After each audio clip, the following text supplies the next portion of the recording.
జనవరి 1 నుండి హోండా కార్ల ధరలు పెరగనున్నాయి. వెంటనే మీకు ఇష్టమైన హోండా కార్ని బుక్ చేసుకుని 1,00,000 వరకు ఆదా పొందండి. అంతెందుకు నేను కొత్త బండ్లు కొనను, ఖర్చు పెట్టనని చెప్పిన. మీకు తెలవాల్సింది ఏంటంటే 22 ల్యాండ్ క్రూజర్లు కొని కొత్తవి దాచిపెట్టారు. నేను సీఎం అయినాక 10 రోజుల వరకు నాకే తెలియదు.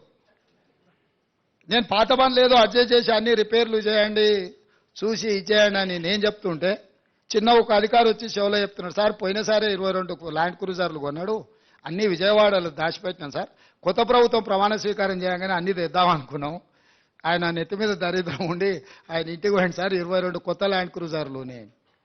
అసలు ఇన్ని వందల వేల వాహనాలు ఉన్నప్పుడు చెప్పా పెట్టకుండా కొని దాచిపెట్టిన కేసీఆర్ మూడోసారి కూడా వస్తాడు. అన్ని అందరూ 22 అంటే ఆయనకు ఆయన వంది మాగతులకు అందరికీ ఉండడానికి. ఇట్లాంటివి ఆయన సృష్టించిన సంపద. అవి ప్రభుత్వ ఆస్తి తీసుకోకుండా వెళ్ళిపోతాయి. కావాలంటే మీరు కూడా తిరగండి, ఇస్తాం అట్లా రౌండ్ కొట్టరండి. ఒక విషయం దయచేసి అందరు గమనించాలి. గౌరవ ముఖ్యమంత్రి గారైనా గౌరవ మంత్రివర్యులైనా యావత్ ప్రభుత్వం ఎప్పుడైనా సరే వాళ్ళ సెక్యూరిటీ అనేటటువంటిది పోలీస్ వాళ్ళు, ఇంటెలిజెన్స్ వాళ్ళు చూసుకుంటారు. ఎవరు కూడా మాకు ఇన్ని కార్లు కావాలి, ఇంత సెక్యూరిటీ ఉండాలని ప్రజాప్రతినిధులు కోరరు. సెక్యూరిటీ వాళ్ళు, ఇంటెలిజెన్స్ వాళ్ళు చూసి సజెస్ట్ చేస్తారు. అదేవిధంగా సజెస్ట్ చేసినటువంటి వాళ్ళు కాన్వాయ్ని ఎట్లా బిల్డ్ చేయాలి, ఎక్కడ బిల్డ్ చేయాలి అనేటటువంటి అంశాన్ని సీక్రెట్ గానే ఉంచుతారు ఎప్పుడైనా కూడా. ఎందుకంటే థ్రెట్ ఉంటుందనే సెక్యూరిటీ ఉంటుంది.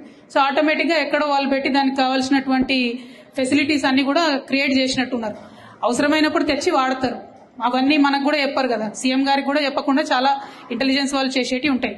మరి ఇప్పుడున్నటువంటి సీఎం గారు ఏమన్నా ప్రత్యేకంగా కోరుతున్నారేమో నాకు తెలియదు. కానీ గత 10 ఏళ్లుగా మేము ఎప్పుడు కూడా ఇంత సెక్యూరిటీ ఉండాలి, అంత సెక్యూరిటీ ఉండాలని కోరలేదు.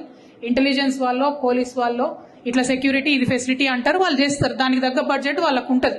దానిలో పెద్ద అంశం చేసి దాని మీద వెటకారంగా మాట్లాడటం, ఏదో సీక్రెట్ గా విజయవాడలో దాచుకున్నాం, అవి ఏడ తయారవుతుందో ఎవరికి తెలియదు, ఏడ దాచి పెడతారో ఎవరికి తెలియదు. ఎగ్జాక్ట్లీ బీపీ ఆడ తయారవుతుంది. అదే అంటున్నా కదా, మనకి ఏం తెలుసు పడే. పోలీసు వాళ్ళు, ఇంటెలిజెన్స్ వాళ్ళు చేస్తారు జనరల్ గా. దాన్ని పెద్ద ఇష్యూ చేసి అదేదో దాచుకున్నాం అన్నట్టుగా గౌరవ ముఖ్యమంత్రి గారు మాట్లాడడం నిజంగా వారి గౌరవాన్ని తగ్గిస్తుంది తప్పితే ఇంకొక అంశం కాదు. Ultimately protocol of any CM is decided by the security wing and intelligence and the police. There is no role of politicians in that. It was decided like that. It is unfortunate that the current CM thinks so, but it is not the case. But since you have asked me in English, I want to make one thing very clear.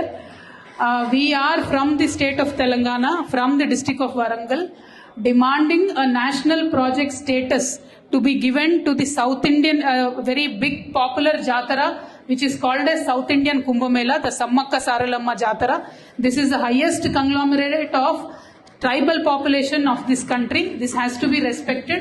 We earnestly request Honorable Prime Minister Garu to give the status of national festival to this Jatara, this tribal Jatara from Telangana.